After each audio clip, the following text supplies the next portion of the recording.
Hai semuanya, jumpa lagi dengan aku Sisi Yoslutia. Kali ini kita berada di segmen belajar tutorial tentang kisi-kisi soal plus jawaban dan juga ada penjelasan soal dan juga dilengkapi dengan wawancara manajerial. Kali ini kita akan membahas tentang pedoman manajemen puskesmas. Seperti apa? Disimak ya.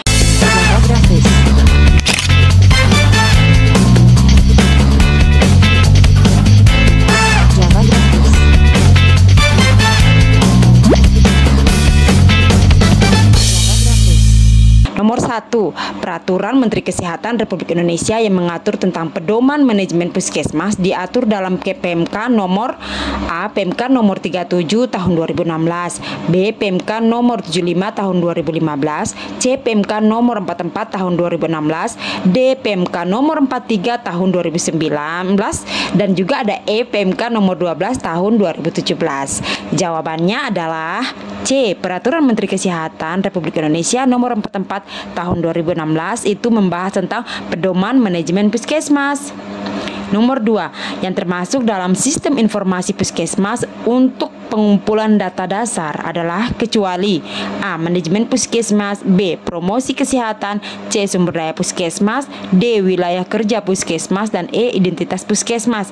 Jawabannya adalah B, karena data dasar itu yang mencakupnya itu cuma ada 3, yaitu identitas puskesmas, wilayah kerja puskesmas, dan juga ada sumber daya puskesmas yang meliputi manajemen puskesmas, gedung dan sarana puskesmas, jejaring puskesmas, lintas sektor serta potensi, dan juga ada sumber daya lainnya, dan juga ada sumber daya manusia kesehatan dan ketersediaan dan kondisi peralatan puskesmas. Nomor 3, yang termasuk dalam sistem informasi puskesmas untuk pengumpulan data UKM esensial adalah kecuali A. Kesehatan lingkungan, B. Pelayanan gizi KIAKB, C. Pencegahan dan pengendalian penyakit menular, D. Surveillance dan Sentinel SKDR, dan E. Kesehatan gigi masyarakat. Jawabannya adalah E, di mana data UKM esensial itu ada 6. Pertama, promosi kesehatan, kedua, kesehatan lingkungan, ketiga, pelayanan gizi KIAKB, dan ada pencegahan dan pengendalian penyakit tidak menular, serta juga ada surveillance dan sentinel SKDR, dan yang terakhir adalah pencegahan dan pengendalian penyakit menular. Nomor 4, yang termasuk dalam sistem informasi puskesmas untuk pengumpulan data UKM pengembangan adalah kecuali A. Kesehatan olahraga, B. Kesehatan kerja, C. Kunjungan puskesmas, D. Kesehatan tradisional dan komplementer, E. Kesehatan indera.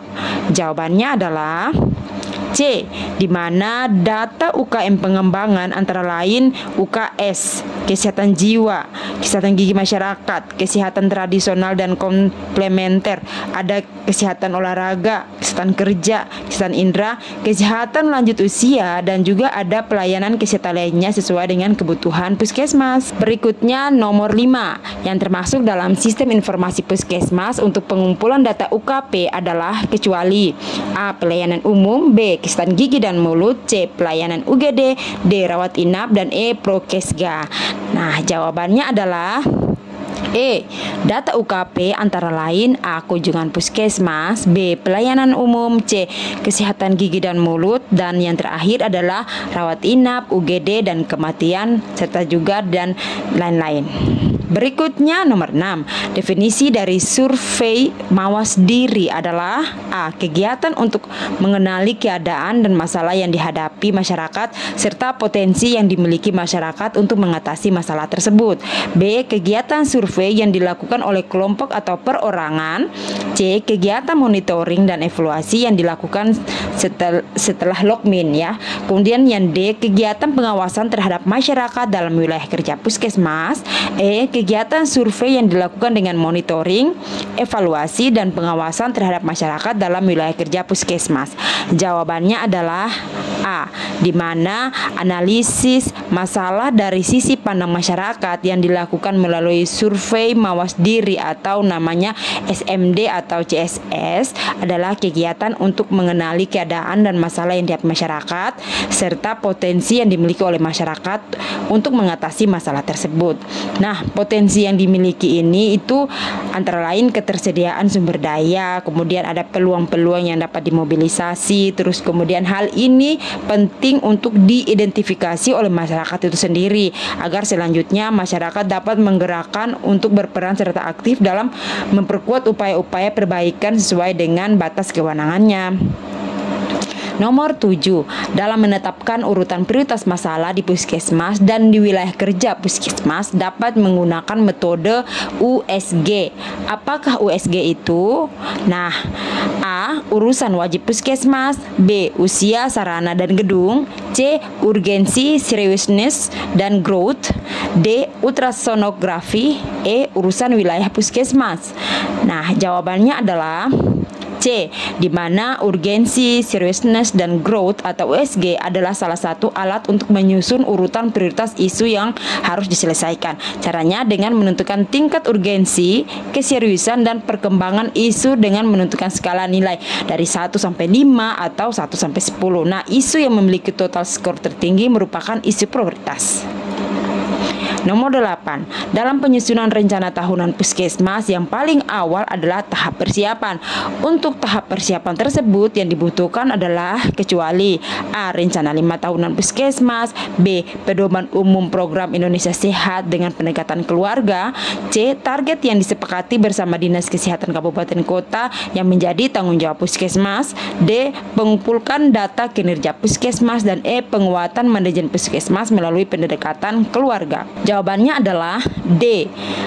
Langkah-langkah dalam tahap persiapan dilaksanakan seperti tahap persiapan pada penyusunan rencana 5 tahunan puskesmas. Pada tahap tersebut, tim itu harus mempelajari rencana 5 tahunan puskesmas, kemudian penjabaran tahunan rencana capaian target standar pelayanan minimal di tingkat kabupaten kota. Nah, target yang disepakati bersama Dinas Kabupaten Kota yang menjadi tanggung jawab puskesmas. Kemudian ada juga pedoman umum program Indonesia Sehat dengan pendekatan keluarga. Terus kemudian ada penguatan manajemen puskesmas melalui pendekatan keluarga, dan yang terakhir adalah NSPK lainnya yang dianggap perlu untuk diketahui oleh tim di dalam penyusunan perencanaan puskesmas.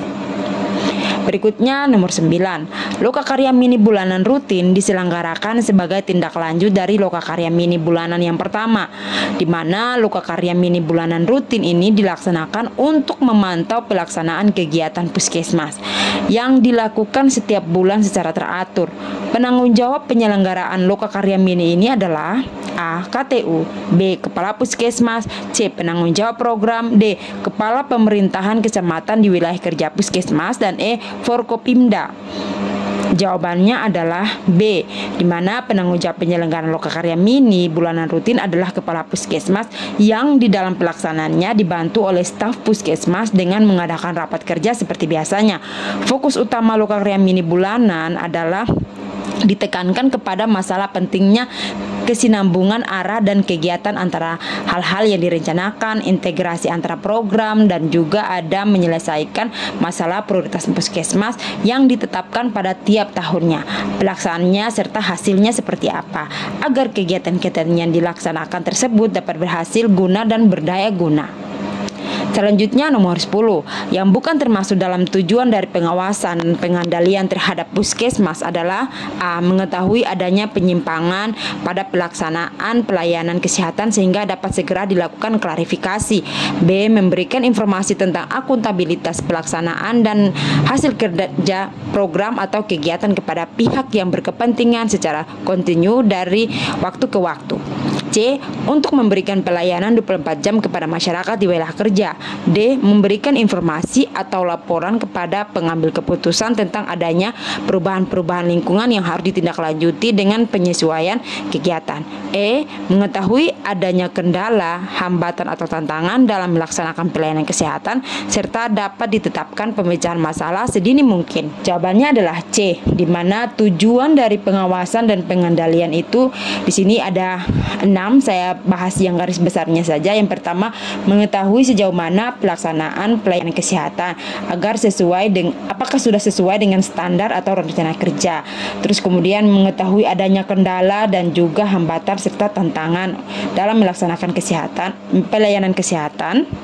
Yang berikutnya, mengetahui adanya penyimpangan pada pelaksanaan pelayanan kesehatan sehingga dapat segera dilakukan klarifikasi. Dan yang keempat, memberikan informasi kepada pengambil keputusan tentang adanya penyimpangan dan penyebabnya seperti apa. Dan yang kelima, memberikan informasi atau laporan kepada pengambil keputusan tentang adanya perubahan-perubahan. Dan yang keenam adalah memberikan informasi tentang akuntabilitas pelaksanaan dan hasil kinerja program atau kegiatan kepada pihak yang berkepentingan. Selanjutnya nomor 11. Di sini nomor 11 kita akan masuk kepada soal wawancara manajerial. Nah, di sini ini saya kasih gambaran tentang wawancara manajerial. Itu nanti kayak kita dikasih contoh kasus, terus kemudian kita melakukan pengembangan. Nah, di situ dinilai nih wawancaranya. Nah, ini sedikit tentang pedoman manajemen puskesmas, di mana apabila ada pertanyaan tentang pengawasan kinerja puskesmas dibedakan menjadi dua, yaitu pengawasan internal dan pengawasan eksternal. Nah, sebagaimana kita ketahui bahwa pengawasan internal adalah pengawasan yang dilakukan oleh puskesmas itu sendiri, baik oleh kepala puskesmas atau tim audit internal yang ada dalam puskesmas maupun setiap penanggung jawab dan pengelola pelaksana program. Nah, kalau pengawasan eksternal dilakukan oleh instansi dari luar puskesmas, antara lain Dinas Kesehatan Kabupaten Kota, institusi lain selain Dinas Kesehatan Kabupaten Kota atau masyarakat. Nah, pengawasan eksternal ini itu yang biasa dilakukan supervisi, monitoring evaluasi dari Kabupaten Kota, Dinas Kabupaten Kota ke puskesmas tuh biasanya kan setiap tahun itu selalu ada monitoring dan evaluasi. Ini laporan-laporannya yang bulan ini nggak masuk. Nah, itu dilakukan pengawasan seperti itu. Jadi penanggung jawab programnya, kepala puskesmasnya dipanggil, disurati untuk memberikan klarifikasi terhadap laporan-laporan yang masih kurang, atau kemudian mereka melakukan monitoring dan evaluasi guna untuk menilai hasil capaian puskesmas. Itu kalau yang eksternal. Kalau yang internal ini itu biasanya kepala puskesmas dia menilai stafnya seperti apa. Terus kemudian kan di puskesmas itu kan ada tim audit internal. Nah, tim audit internal itu terdiri dari UKP, UKM dan admin, yang kalau ada si itu kalau yang sudah akreditasi itu biasanya ada tim audit internal. Nah, mereka itu ada perwakilan-perwakilannya yang mana mereka memberikan masukan terhadap kepala puskesmas terhadap apa yang mereka rasakan ada yang kurang pas atau kemudian ada KLB di tempatnya mereka. Nah, itu kayak langsung segera dilaporkan ke kepala puskesmas. Nah, kayak gitu. Jadi pengawasan kinerja puskesmas itu ada dua. Penjelasannya seperti apa yang tadi sudah saya sampaikan. Itu contoh kecilnya. Mungkin di tempatnya kalian ada lebih baik lagi tentang cara memberikan klarifikasi juga ada. Itu contoh kecil yang tadi saya sampaikan. Nomor 12, di mana pengendalian kinerja puskesmas adalah serangkaian aktivitas untuk menjamin kesesuaian pelaksanaan kegiatan dengan rencana yang telah ditetapkan sebelumnya dengan cara membandingkan capaian saat ini dengan target yang telah ditetapkan sebelumnya. Nah, jika terdapat ketidaksesuaian, maka harus dilakukan upaya perbaikan atau namanya corrective action, di mana kegiatan pengendalian ini harus dilakukan secara terus-menerus. Pengendalian dapat dilakukan secara berjenjang oleh Dinas Kesehatan Kabupaten Kota, kepala puskesmas maupun penanggung jawab program. Saya kasih contoh tentang pengendalian kinerja puskesmas itu terhadap kegiatan BOK, ya, di mana BOK itu yang kita tahu adalah biaya operasional kegiatan. Itu bukan biaya operasional puskesmas ya, tapi biaya operasional kegiatan, di mana anggaran yang turun itu kadang dia agak lambat ya. Yang biasa saya dapat di lapangan itu anggarannya lama turun karena proses pencairannya juga agak sulit. Nah, itu nih yang biasanya menjadi bahan untuk pengendalian kinerja puskesmas. Di mana-mana kalau kita mau turun kegiatan, kalau tidak disokong dengan anggaran akan susah. Apalagi di puskesmas itu semakin hari semakin banyak pekerjaannya terhadap pelayanan puskesmas. Mereka selain melakukan kegiatan UKP, ada pelayanan UKM, ada pelayanan UKM esensial. Nah, kalau baik kalau di tempat kalian atau di beberapa teman-teman yang subscribe yang lagi lihat video ini, itu kalau sumber daya manusianya banyak ya. Kalau sumber daya manusianya banyak, it's fine, tidak masalah. Tapi di beberapa daerah di Indonesia yang dalam satu puskesmas cuman berapa staf aja, itu memang agak sulit ya. Mungkin jangan kita bahas tentang geografis lagi karena beda-beda ya. Untuk geografis itu sudah harga mati, jadi nggak ada samanya antara satu daerah dengan yang lain. Tapi kasusnya ini tentang sumber daya manusianya. Kalau dalam ada satu puskesmas, satu orang bisa 3 sampai pegang 4 program. Nah itu kan jadi masalah tersendiri juga. Jadi itu pengendaliannya agak perlu ada klarifikasi juga antara puskesmas dengan dinas kesehatan kabupaten kota. Nah di tempat kalian, apalagi di mana kita dituntut untuk harus bekerja secara cepat, terus kemudian kegiatan program juga banyak, capaian juga harus cepat, harus bisa, cakupannya juga harus sampai. Nah itu dia yang maksud saya untuk wawancara manajerial tentang pengendalian kinerja puskesmas. Saya kasih gambaran tentang wawancara manajerial ini terhadap pedoman manajemen puskesmas. Ini adalah gambaran situasi yang memang ada. Nah itu yang nanti bakalan ditanya. Itu soal wawancara itu ada 10 soal di tempat saya ini. Yang saya kasih di video ini itu hanya beberapa, jadi minimal kalian ada gambarannya. Nah maaf aja kalau ada salah-salah kata atau kayak gimana, mohon maaf ya. Oke, kita lanjut ke nomor 13. Tujuan dari pengawasan dan pengendalian kerja puskesmas adalah, nah kalau kita ngebahas tentang pengendalian kinerja puskesmas, kemudian ada di belakangnya pengawasan kinerja puskesmas dibagi atas 2. Nah, di sini tujuannya apa? Nah, tujuannya itu mengetahui sejauh mana pelaksanaan pelayanan kesehatan, apakah sesuai dengan standar atau rencana kerja, apakah sumber dayanya telah ada dan digunakan sesuai dengan yang telah ditetapkan secara efektif dan efisien. Nah, itu dia yang saya maksud tadi, sumber daya ya. Kalau sumber daya manusia dalam puskesmasnya sekurang ya, sedikit, ditambah lagi dengan capaian program, terus pelaksanaan pelayanan kesehatan juga harus terstandar dan juga harus sesuai dengan rencana kerja, maka tujuan dari pengawasan dan pengendalian kerja ini itu harus memang dilaksanakan secara efektif dan efisien. Nah, yang berikutnya adalah tujuan yang pertama mengetahui adanya kendala. Ya, itu tadi yang saya bilang, kita punya kendala apa? Kendala kita kurangnya sumber daya manusia. Nah, itu yang tadi saya sampaikan, di mana puskesmas itu dituntut untuk harus melakukan kegiatan cakupan capaian dengan sesuai dengan SPM. Sementara SDM-nya kurang. Nah, itu dia. Jadi, sehingga dapat ditetapkan pemecahan masalah sedini mungkin. Nah, itu adalah salah satu tujuan dari pengawasan dan pengendalian kinerja puskesmas. Yang berikutnya adalah mengetahui adanya penyimpangan pada pelaksanaan pelayanan kesehatan sehingga dapat segera dilakukan klarifikasi. Berikutnya mengetahui adanya penyimpangan pada pelaksanaan pelayanan kesehatan sehingga dapat segera dilakukan klarifikasi. Nah, itu dia yang tadi saya bilang.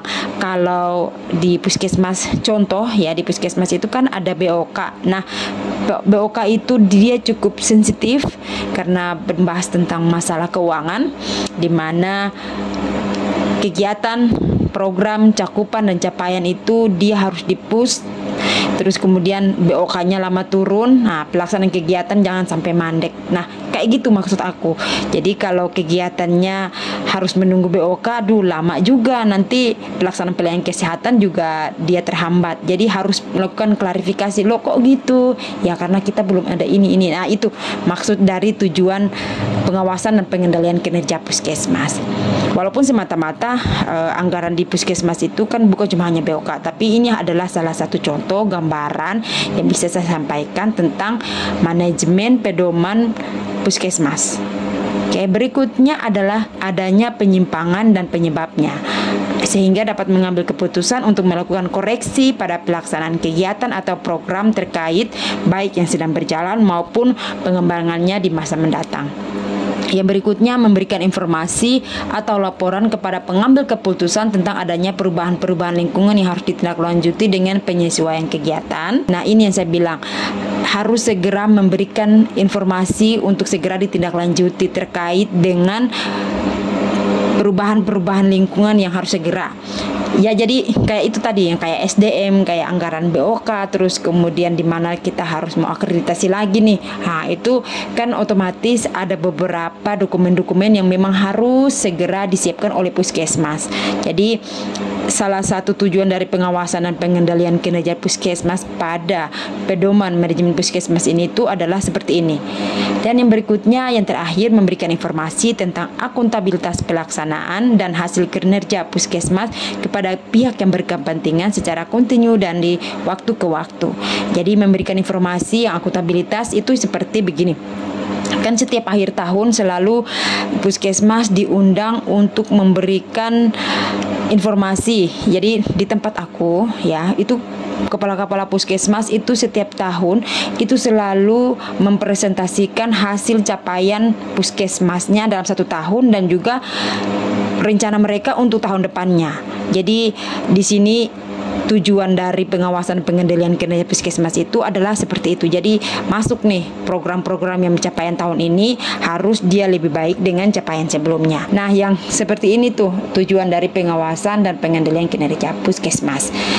Ini hanya sedikit gambaran ya teman-teman. Mungkin di tempat kalian ada yang jadi lebih baik. Nanti biasanya itu penilai dia akan menilai kalian sesuai dengan apa yang kalian laksanakan di Puskesmas. Jadi nggak semata-mata kalian itu harus seperti ini enggak. Tapi sesuai dengan tupoksi kalian aja yang ada di Puskesmas. Ya. Yang berikutnya nomor 14. Pelaksanaan manajemen Puskesmas dalam penyelenggaraan kegiatan meliputi yang pertama, proses penyusunan perencanaan, penggerakan pelaksanaan, dan pelaksanaan penilaian kinerja. Nah, proses penyusunan perencanaan itu yang RUK, RPK ya, kalian harus ingat ya, RUK, RPK, Renstra. Nah, itu. Jadi sekalian bikin itu enggak? RUK, bikin RPK. Nah, itu yang itu bagian dari pelaksanaan manajemen Puskesmas.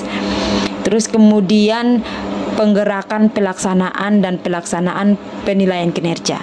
Nah, kalau sudah bikin RUK, sudah bikin RPK, pasti paham dengan poin pertama. Ya. Terus yang berikutnya, manajemen sumber daya termasuk manajemen sarana, prasarana, alat, obat, sumber daya manusia, dan lain-lain. Nah, ini terkait dengan yang tadi saya bilang di depan tentang sumber daya. Terus kemudian kita harus punya sarana-sarana esensial seperti sarana dan prasarana, alat dan obat. Nah, jadi kalau sumber daya manusia ya otomatis harus ada dokter, harus ada tenaga counseling, harus ada bidan, ya harus ada perawat, ada dokter gigi, ya kayak gitu. Harus ada itu, dan juga kalau sudah ada manusianya harus ditunjang oleh alat-alat dan obat. Ya, jangan sampai alatnya ada, manusianya ada, obatnya habis, stoknya habis kayak gitu, atau obatnya sudah kadaluarsa. Jangan sampai ya. Berikutnya adalah manajemen keuangan dan barang milik negara atau daerah. Nah, ini terkait dengan aset yang ada di Puskesmas.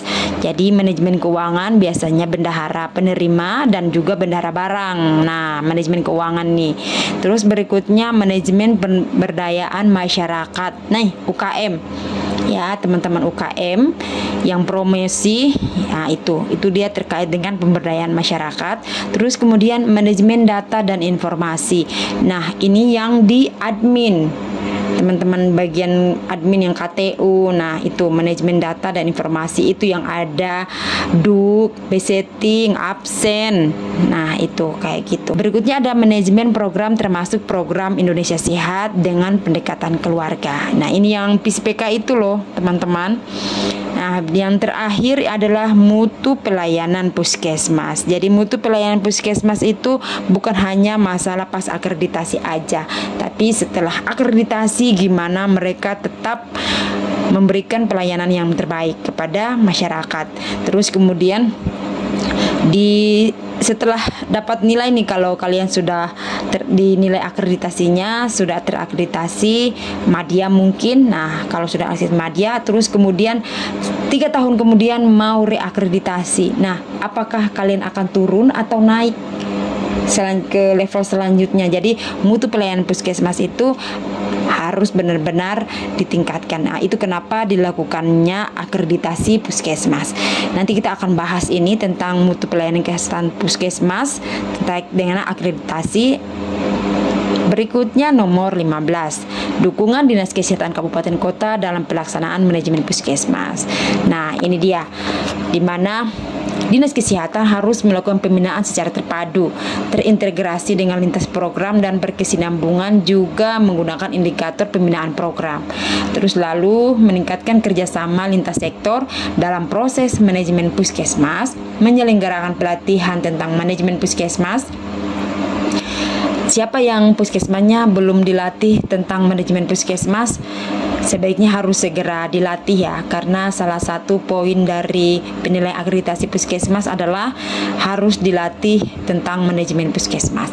Terus yang berikutnya, melakukan pengumpulan hasil penilaian kinerja puskesmas, menganalisis hasilnya, melakukan evaluasi, memberikan feedback terhadap penilaian kinerja puskesmas. Nah, ini biasanya di Dinas Kesehatan itu jarang memberikan feedback terhadap hasil penilaian kinerja puskesmas. Feedbacknya apa? Jangan reward berupa uang atau apa, enggak, tapi minimal mereka dijadikan contoh sebagai puskesmas yang penilaian kinerja puskesmasnya bagus, kemudian evaluasi programnya baik sesuai dengan cakupan dan terstandar SPM ya, kayak gitu. Terus berikutnya, bertanggung jawab terhadap penyelesaian masalah kesehatan yang tidak bisa diselesaikan di tingkat puskesmas, misalnya KLB ya. Jadi kalau memang puskesmas nggak mampu, segera memberikan bantuan. Terus kemudian memberi dukungan sumber daya dalam kelancaran pelaksanaan seluruh proses manajemen puskesmas sesuai dengan usulan puskesmas. Nah, itu kenapa tadi di depan saya bahas tentang RUK, RPK. Kalau puskesmas sudah punya RUK dan RPK, maka selamat. Berikutnya, melakukan advokasi kepada pemerintah daerah agar proses perencanaan ya, pembahasan dan persetujuan rencana usulan kegiatan dapat diselenggarakan tepat waktu sehingga realisasi anggaran dapat tepat waktu dan selanjutnya puskesmas dapat melaksanakan kegiatan sesuai dengan jadwal. Oke, nah itu dia yang bisa aku share kali ini. Semoga bermanfaat. Sampai jumpa. Dadah.